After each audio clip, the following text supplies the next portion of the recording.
l'intérieur. Aucun doute possible. Cette comète ne peut venir que des profondeurs glacées de l'espace. Cette vapeur, ces geysers, ces nuages de poussière, c'est là encore l'action du Soleil qui fait fondre le noyau gelé de cette comète. Il s'agit d'une sorte d'énorme boule de neige sale, recouverte d'une couche irrégulière de goudron. Ce goudron pourrait être constitué de molécules organiques conservées sur ce noyau glacé depuis, qui sait, peut-être depuis la naissance du système solaire.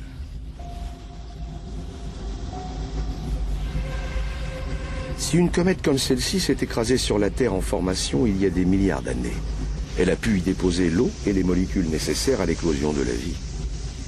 Nous, humains, en sommes peut-être le résultat.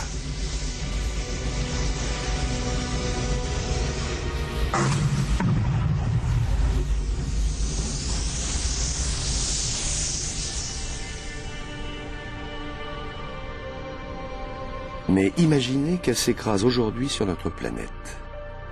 Il suffit de penser aux dinosaures, exterminés suite à la chute d'une comète ou d'un astéroïde, il y a 65 millions d'années. Autant dire qu'il y a péril en la demeure. Ce n'est qu'une question de temps.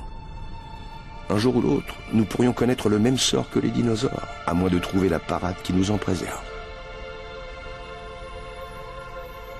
Nous sommes à l'abri sur notre planète. Pour l'instant.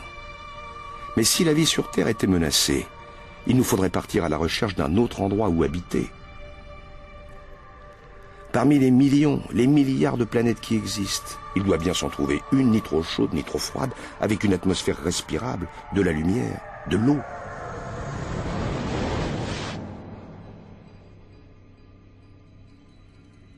La planète rouge.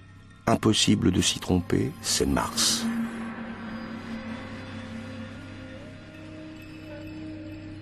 Nous l'avons scruté pendant des siècles, espérant y trouver des traces de vie.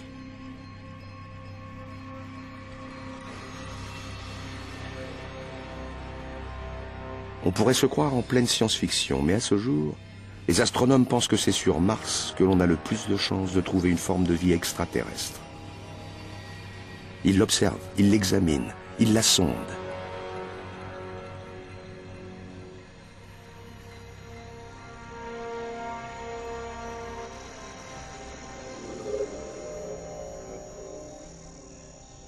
Plus que toute autre planète, Mars nous a toujours captivés et inspirés.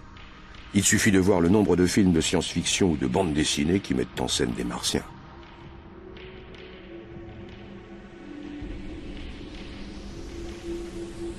Il s'agit là de pure fiction, bien entendu. Et si pourtant nous trouvions quelque chose sur Mars, alors cette matière vivante se développerait sur une planète morte. Car l'évolution qui a fait de la Terre une planète habitable s'est arrêtée sur Mars il y a des centaines de millions d'années. Mars, la planète rouge, est morte. Ce n'est plus qu'un fossile géant. Mais il y a du vent ici. Des tourbillons de poussière gigantesques, plus grands que nos tornades les plus énormes. Et là où il y a du vent, il y a de l'air.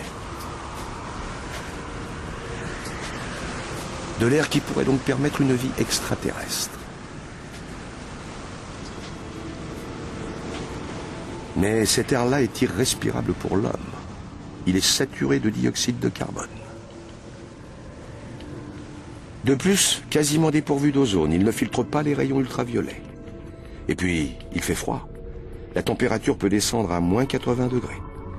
On y trouve de l'eau, mais sous forme de glace, dans le sol, au pôle et aussi dans l'atmosphère sous forme de neige.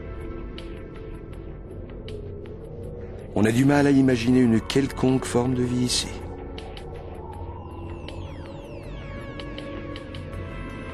Sur Terre, certains organismes survivent à des températures extrêmement basses ou élevées, ainsi que dans l'obscurité des fosses sous-marines. La vie trouve toujours le moyen de s'adapter aux conditions naturelles les plus défavorables.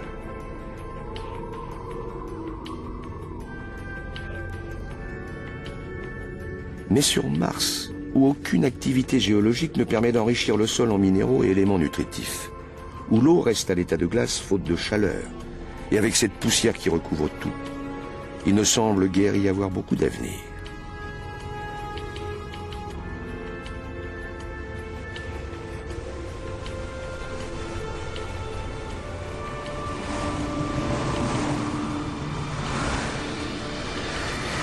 Sur la surface de cette planète, on peut voir quelques sites naturels d'une dimension colossale. Impossible de les rater.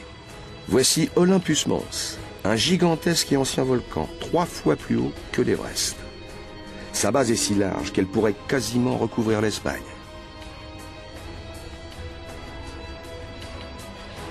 Il ne présente aucun signe d'activité.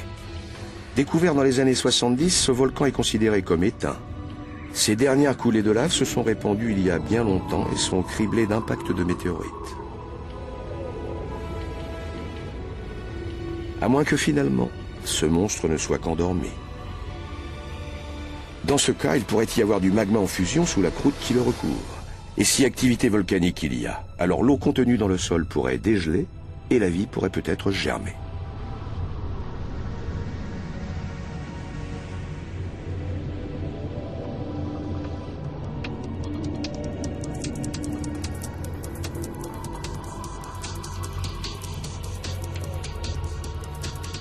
Comparé à celui-ci, le Grand Canyon du Colorado n'est guère plus impressionnant qu'une fissure sur la chaussée d'une route de campagne.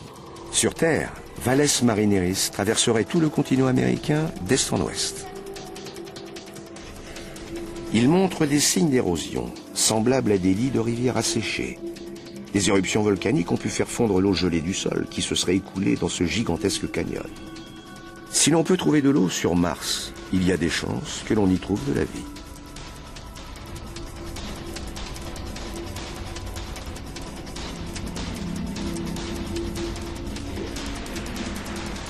La recherche est lancée.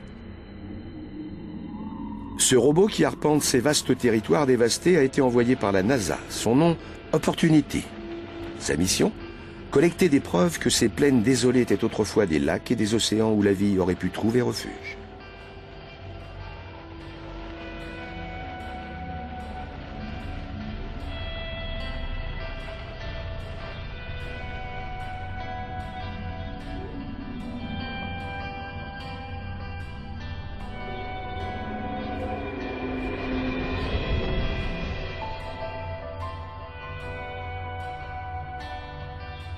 Regardez ce ravin. Les sondes qui tournent en orbite autour de Mars en repèrent toujours de nouveaux.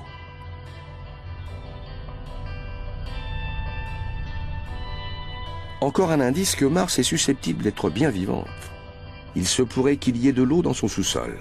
De l'eau qui aurait creusé ces ravins et qui pourrait y abriter des formes de vie.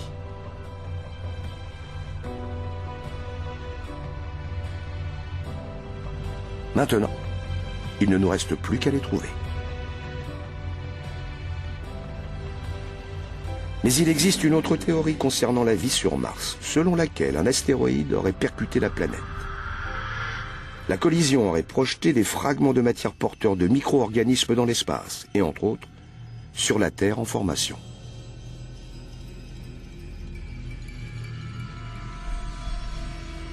Ces fragments lui auraient apporté des semences de la vie.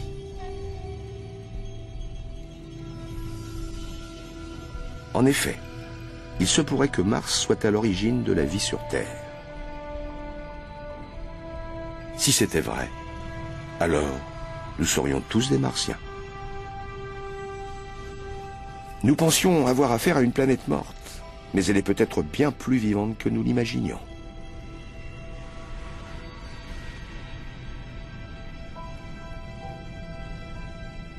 Mars, sans doute la planète la plus étudiée du système solaire, n'en finit pas de nous étonner. L'espace nous réserve certainement d'autres surprises qui ne demandent qu'à être découvertes.